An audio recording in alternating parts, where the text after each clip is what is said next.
नमस्कार। एक बार फिर से आप सभी का स्वागत है जीके मिलेनियर्स में। तो आइए दोस्तों, आज हम बात करने वाले हैं झारखंड के जनजातीय शासन व्यवस्था को आगे पढ़ेंगे और उसमें से आज हम बात करने वाले हैं डोकलो सोहोर शासन व्यवस्था के बारे में। डोकलो सोहोर शासन व्यवस्था मुख्य रूप से बता दें कि खड़िया जनजाति की शासन व्यवस्था को ही डोकलो सोहोर शासन व्यवस्था कहा गया है। अगर बात करें खड़िया जनजाति की, तो खड़िया जनजाति का भी इतिहास काफी अच्छा रहा है झारखंड के इतिहास में देखा जाए, और साथ ही साथ ये झारखंड की एक महत्वपूर्ण जनजाति के रूप में भी जाना जाता है।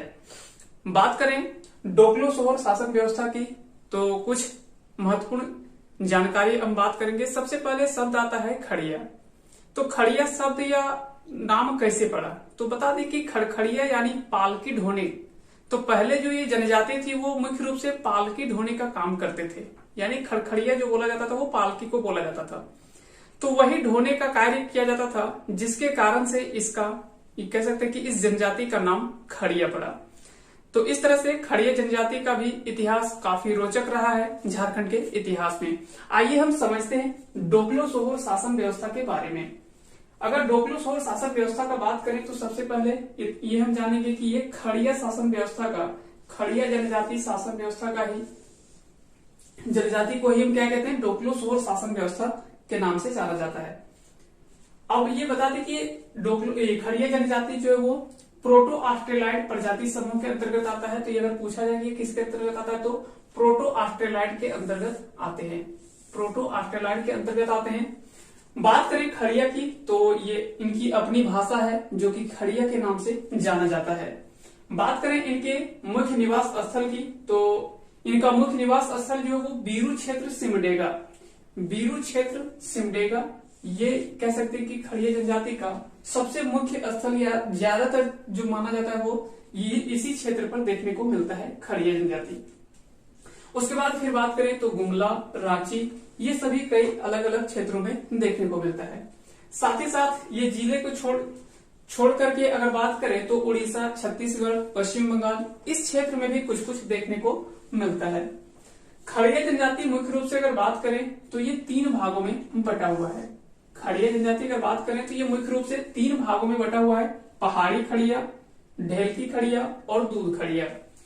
अगर बात करें पहाड़ी खड़िया की, तो पहाड़ी खड़िया जो वो मुख्य रूप से क्या है कि वो जंगलों में शुरू से रहे और वहीं पे वो रुक गए, और उनका कह सकते हैं कि लंबे समय तक जो उनका खान पान या तो जो भी रहा वो जंगली जो भी कंदमूल या तो फिर कह सकते हैं कि फल फूल जो भी था वो जंगल के ही था, और वो पहाड़ी क्षेत्र में ही ज्यादातर ये रहने लगे। इसलिए ये माना जाता है कि ये काफी पिछड़ा, कह सकते हैं कि खड़िया जनजाति में जो सबसे पिछड़ा माना जाता है वो पहाड़ी खड़िया को माना जाता है।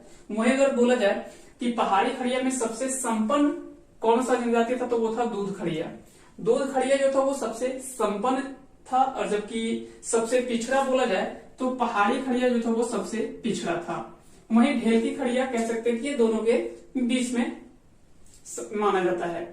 अगर बात करें इन तीनों के धार्मिक प्रधान की, तो अगर बात करें खड़िया पहाड़ी, तो पहाड़ी खड़िया के, तो पहाड़ी खड़िया का जो धार्मिक प्रधान होता था उसे दिहुरी या तो फिर दिउरी के नाम से जाना जाता है। जबकि अगर बात करें ढेलकी खड़िया, तो ढेलकी खड़िया का जो धार्मिक प्रधान होता है वो पाहन कहलाता है, जबकि दूध खड़िया का भी जो धार्मिक प्रधान होता है वो पाहन ही कहलाता है। तो इस तरह से आप याद रखिएगा कि खड़िया जो है वो पहले 3 भागों में मुख्य रूप से बटा, पहाड़ी खड़िया, ढेलकी खड़िया और दूध खड़िया के क्षेत्र में अलग अलग देखने को मिलता है। फिर बात करें इनके, अगर कई सारे गोत्र देखने को मिलता है, अलग अलग गोत्र मिलता है, और ये सब फिर से यहाँ से कई सारे गोत्र में बटे हुए मिलते हैं। इनका भी कई सारा गोत्र देखने को मिलता है, फिर यहाँ से भी ये काफी सारे अलग अलग गोत्रों में बट जाता है। लेकिन मुख्य रूप से खड़िया जो विभाजित है वो 3 रूपों में विभाजित है, पहाड़ी खड़िया, ढेलकी खड़िया और दूध खड़िया। तो अगर सबसे पहले हम जनजाति व्यवस्था में अगर देखेंगे खड़िया शासन व्यवस्था में, तो सबसे पहले याद रखना है कि ये प्रोटो ऑस्ट्रेलाइड के अंतर्गत आता है। इनकी अपनी भाषा खड़िया जो नाम से जाना जाता है, जबकि इनका मुख्य निवास स्थल बीरू क्षेत्र सिमडेगा, गुमला, रांची है। साथ ही साथ उड़ीसा, छत्तीसगढ़ और पश्चिम बंगाल के क्षेत्र में भी कुछ हमें देखने को मिलता है। खड़िया जनजाति 3 भागों में बटा, इनके अगर पूछा जाए कि इनके युवा ग्रह को क्या कहा जाता है, तो इनके युवा ग्रह को गोतियों के नाम से जाना जाता है। गोतियों या तो फिर गोटियों के नाम से जाना जाता है। तो बहुत बार पूछा जाता है कि खड़िया जनजाति के युवा ग्रह को किस नाम से जाना जाता है, तो गोतियों या तो फिर गोतियों के नाम से। हम जानते हैं कि युवा ग्रह क्या है, हमने पिछली कक्षाओं में भी इसकी चर्चा की है कि युवा ग्रह वैसा स्थान होता है जहां पे जनजातीय युवक युवतियों को कह सकते हैं कि जो भी शिक्षा ग्रहण करना किया जाता है वो सारे युवा ग्रह में भी ये किया जाता है, संपन्न होता है। तो वही युवा ग्रह कहलाता है। तो युवा ग्रह इनका खड़िया जनजाति का जो किस नाम से संबोधित किया, तो वो गोतियों के नाम से जाना जाता है। जबकि इनके वधु मूल्य कह सकते हैं कि जो शादी विवाह में लड़कियों को दिया जाना, जो पहले हम जानते हैं कि जो तिलक रस्म था वो उल्टा था, क्योंकि लड़कियों को पहले तिलक दिया जाता था लड़कों के द्वारा। तो वधु मूल्य के रूप में जो दिया जाता था वो गिनिंग तंग कहलाता था। गिनिंग तंग कहलाता था, ये आप याद रखिएगा, काफी महत्वपूर्ण यहाँ से ये दोनों सवाल पूछा जाता है। अगर पूछा जाए कि वधु मूल्य किस नाम से जाना जाता है, तो गिनिंग तंग के नाम से जाना जाता है। जबकि युवा ग्रह जो है वो गोतियों या तो फिर गोटियों के नाम से जाना जाता है। तो इस तरह से दोनों आप याद रखिएगा। फिर आता है डोकलो सोहोर शासन व्यवस्था। तो दरअसल डोकलो सोहोर शब्द सबसे पहले हम समझते हैं, तो डोकलो सोहोर है क्या। तो बता दें कि डोकलो का अर्थ होता है बैठक और सोहोर का अर्थ होता है अध्यक्ष। यानी कह सकते हैं कि किसी भी बैठक की जो अध्यक्षता करने का जो मुख्य रूप से मिलता है वो उसी का सम्मिलित रूप से डोकलो सोहोर नाम दिया गया। तो अगर पूछा जाए डोकलो का अर्थ क्या होता है, तो डोकलो का अर्थ बैठक होता है, जबकि सोहोर का अर्थ अध्यक्ष होता है। तो यही दोनों का सम्मिलित रूप से जो माना गया वो दिया गया नाम बैठक और अध्यक्ष। यानी किसी भी बैठकों का जो अध्यक्षता किया जाता है वो डोकलो सोहोर शासन व्यवस्था कहलाया, यानी डोकलो सोहोर कहलाया। फिर उसके बाद कि डोकलो सोहोर शासन व्यवस्था जो वो फिर से दो भागों में बटा हुआ था। पहला था गांव स्तर पर, और गांव स्तर पर जो था इसे गांव पंचायत कहा गया। और ये बहुत जगह इसका शब्द धीरा शब्द से संबंधित धीरा शब्द भी देखने को मिलता है। तो अगर पूछा जाए कि डोकलो सोहोर शासन व्यवस्था कितने स्तर पर बटा हुआ था, तो दो भागों में, गांव स्तर पर गांव पंचायत जिसे डोकलो व्यवस्था कहा गया, जबकि दूसरा था सोहोर स्तर पर सोहोर पंचायत जिसे हम सोहोर व्यवस्था के नाम से जानते हैं। तो दरअसल क्या था कि डोकलो जो था वो गांव का जो मुख्य व्यक्ति होता था उसे डोकलो के नाम से जाना जाता था। यानी गांव का जो मुख्य प्रधान होता था उसे डोकलो कहा जाता था। इसीलिए उसी के शासन व्यवस्था के आधार पर इसका नाम जो रख दिया गया वो डोकलो व्यवस्था रख दिया गया। डोकलो व्यवस्था इसी के नाम पर रखा गया। वहीं फिर सोहोर शासन या सोहोर पंचायत का जो मुख्य व्यक्ति होता था या प्रधान व्यक्ति जो होता था उसे सोहोर के नाम से ही जाना जाता है, यानी सोहोर के नाम से ही संबोधित किया जाता है। इसलिए इसे जो है वो सोहोर व्यवस्था के नाम से भी जाना जाता है। अगर बात करें, सबसे पहले शब्द आता है डोकलो। तो डोकलो जो होता है वो गांव का प्रधान होता है। डोकलो क्या होता है, तो गांव का जो मुख्य व्यक्ति होता है या प्रधान जो होता है वो डोकलो के नाम से जाना जाता है। अगर बात करें महतो, तो महतो जो है वो डोकलो का सहायक होता है। महतो जो है वो डोकलो का सहायक होता है। तो हम जानते हैं कि सबसे पहले जो मुखिया प्रधान व्यक्ति जो गांव का होता है उसे डोकलो कहा जाता है, जबकि डोकलो का जो सहायक होता है उसे महतो के नाम से जाना जाता है। तो उसे हम क्या कहते हैं, महतो कहते हैं, जो डोकलो का सहायक होता है। तो इस तरह से कुछ संबंधित शब्द है। फिर अगला आता है वो है आपका पाहन। अगला आता है वो है आपका पाहन। अगर बात करें पाहन का, तो गांव का पुजारी, धार्मिक प्रधान, या तो फिर इसे बहुत जगह कालो के नाम से संबोधित किया गया है। तो बहुत जगह कालो के नाम से भी जाना जाता है। तो ये तीनों आप याद रखिएगा, गांव का पुजारी या तो फिर धार्मिक प्रधान या तो फिर कालो, ये किसे कहा जाता था, तो जो पाहन होता था उसी को ये सब संबोधित किया गया है। तो कह सकते हैं कि गांव का पुजारी या तो फिर धार्मिक प्रधान जो होता है वो पाहन होता है। जबकि करटाहा, एक शब्द आता है करटाहा। अब करटाहा का मुख्य कार्य क्या होता है, कौन होता है ये, तो कहा जाता है कि अशुद्ध हो गए व्यक्तियों के शुद्धिकरण, जिसका नामकरण दिया गया भात भितार, ठीक, ये करने वाला जो है वो व्यक्ति करटाहा कहलाता था। मुख्य रूप से उसके अगर बात की जाए डोकलो सोहोर शासन व्यवस्था में, तो उस समय क्या है कि कुछ ऐसे व्यक्ति होते थे जो किसी आधार पर या तो किसी गलतियों की वजह से अशुद्ध माना जाता था कि ये अब गांव से अशुद्ध हो गया है, तो उसको शुद्धिकरण करने के लिए इस व्यक्ति को बुलाया जाता था, जो काम जो करता था वो करटाहा होता था। तो करटाहा जो था वो अशुद्ध हो गए व्यक्तियों को शुद्धिकरण, या तो इसका नाम जो था वो भात भितार के नाम से जाना जाता है। तो इसी को करटाहा बोला गया। तो करटाहा का मुख्य रूप से काम जो था वो यही था।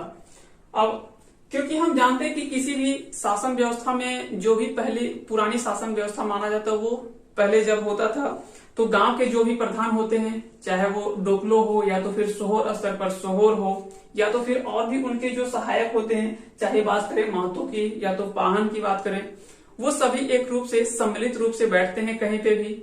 और किसी भी पंचायत में साथ ही साथ गांव के जो भी बुजुर्ग लोग होते हैं वो सारे बैठते हैं और वहां से सम्मिलित रूप से एक निर्णय लिया जाता है, और उसी के आधार पर किसी भी पंचायत का कह सकते हैं कि सामूहिक रूप से अगर जो भी निर्णय लिया जाता है उसी के आधार पर वहां का निर्णय होता है।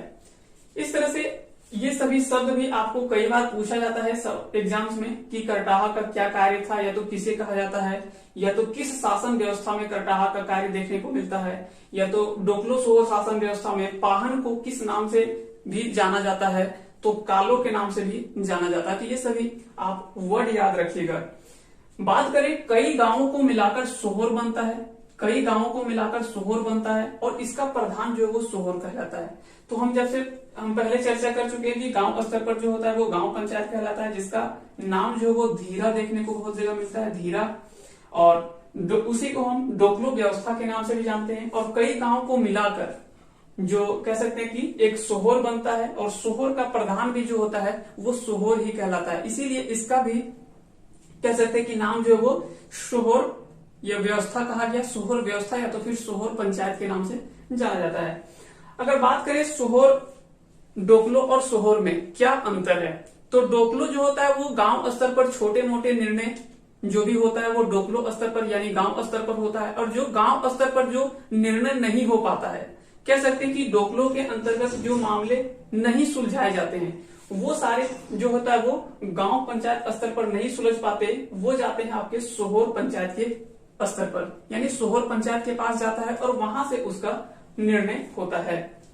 बात करें इनके कई सारे गोत्र देखने को मिलता है। हमने जैसे चर्चा किया कि अलग अलग जितने भी खड़िया जनजाति के वो सभी में अलग अलग गोत्र देखने को मिलता है। वो सारे गोत्र में इनका जो भी प्रशासन तंत्र होता है, कह सकते हैं कि इनके जो भी प्रशासन तंत्र होता है, इनका जो मुख्य व्यक्ति जो चुना जाता है वो खूंट कहलाता है। खूंट होता है, कह सकते हैं खूंट के रूप में चुना जाता है, और उसका अध्यक्ष जो कहलाता है वो खड़िया घाट के नाम से जाना जाता है।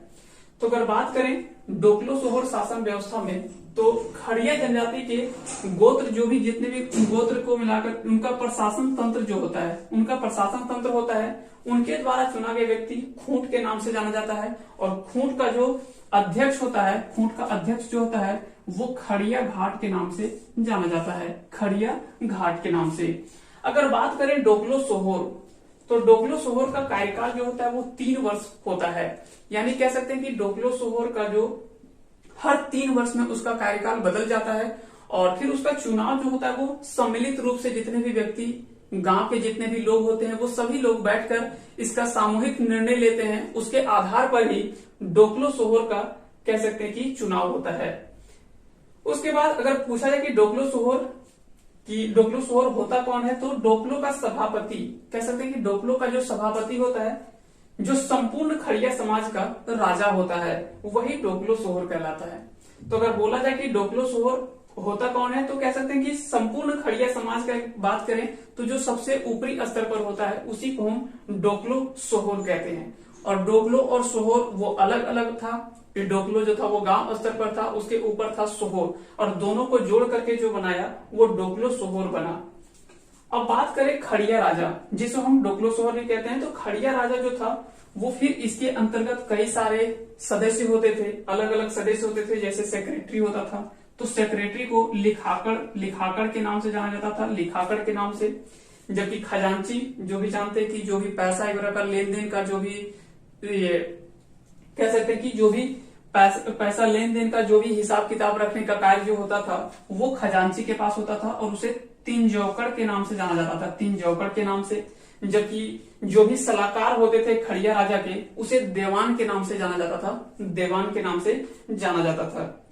या तो फिर कह सकते हैं कि सेक्रेटरी जो होता है खड़िया राजा का, वो लिखाकड़ के नाम से जाना जाता है। खजांची जो होता है वो तीन जौकड़ के नाम से जाना जाता है और सलाहकार जो होता है वो देवान के नाम से जाना जाता है।